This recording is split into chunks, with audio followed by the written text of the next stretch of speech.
सुदामा और भगवान कृष्ण की मित्रता भारतीय पौराणिक कथाओं में एक प्रेरणादायक कहानी है। हालांकि यह घटना कि सुदामा को सिर्फ चने खाने से श्राप मिला, इस कथा का हिस्सा नहीं है। ये एक प्रचलित मान्यता या लोक कथा हो सकती है जिसे पौराणिक कथाओं से जोड़कर प्रस्तुत किया गया हो। ये कथा इस प्रकार है। सुदामा और कृष्ण बचपन के घनिष्ठ मित्र थे। सुदामा निर्धन ब्राह्मण थे, जबकि कृष्ण द्वारका के राजा। कहते हैं कि सुदामा अत्यंत धार्मिक, त्यागी और पवित्र थे।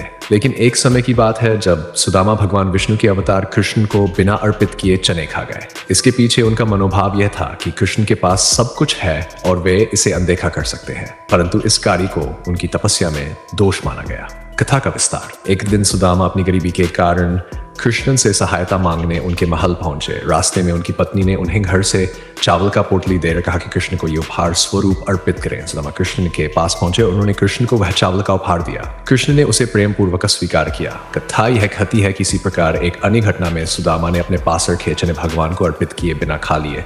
उनकी इस भूल के कारण उन्हें श्राप का भागी बनना पड़ा। पौराणिक मान्यता में यह कहा जाता है कि भगवान की सेवा में अर्पण किए बिना भोजन करना असम्मान के रूप में देखा गया। पौराणिक कथाओं और धर्म ग्रंथों के अनुसार जब कोई व्यक्ति भगवान के प्रति अनादर का भाव रखता है या अपनी भक्ति में त्रुटि करता है तो उसे कर्मफल के रूप में श्राप या दंड मिल सकता है।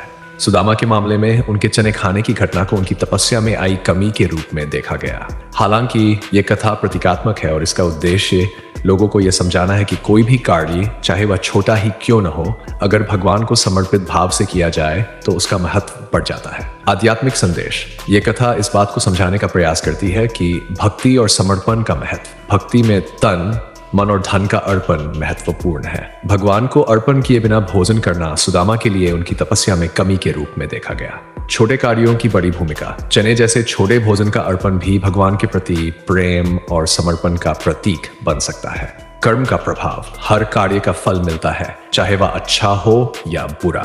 सुदामा की चूक से यह समझा जा सकता है कि भगवान के प्रति पूर्ण निष्ठा बनाए रखना आवश्यक है। शैर, क्षमा और दया। पौराणिक कथाओं में भगवान कृष्ण ने हमेशा अपने भक्तों को उनकी भूलों के लिए क्षमा किया है। ये कथा भी इस बात को उजागर करती है कि भगवान अपने भक्तों को सही राह दिखाने के लिए कठोर प्रतीत होने वाले दंड का उपयोग करते हैं। लोक कथाओं में विविधता। ये कथा धार्मिक ग्रंथों में नहीं बल्कि लोक कथाओं और जन मान्यताओं में मिलती है। पौराणिक दृष्टि से भगवान कृष्ण और सुदामा की मित्रता का आधार त्याग, प्रेम और समर्पण था। ये कथा सिखाती है कि भक्ति में ध्यान और श्रद्धा का महत्व सबसे अधिक है। निष्कर्ष। सुदामा को चने खाने से श्राप मिलने की कहानी प्रतीकात्मक है और यह सिखाती है कि भगवान के प्रति समर्पण और आस्था में कोई कमी नहीं होनी चाहिए। ये कथा भले ही वास्तविक घटनाओं का हिस्सा न हो, लेकिन इसका आध्यात्मिक संदेश लोगों को जीवन में सच्ची भक्ति और समर्पण का महत्व समझाने में सहायक है।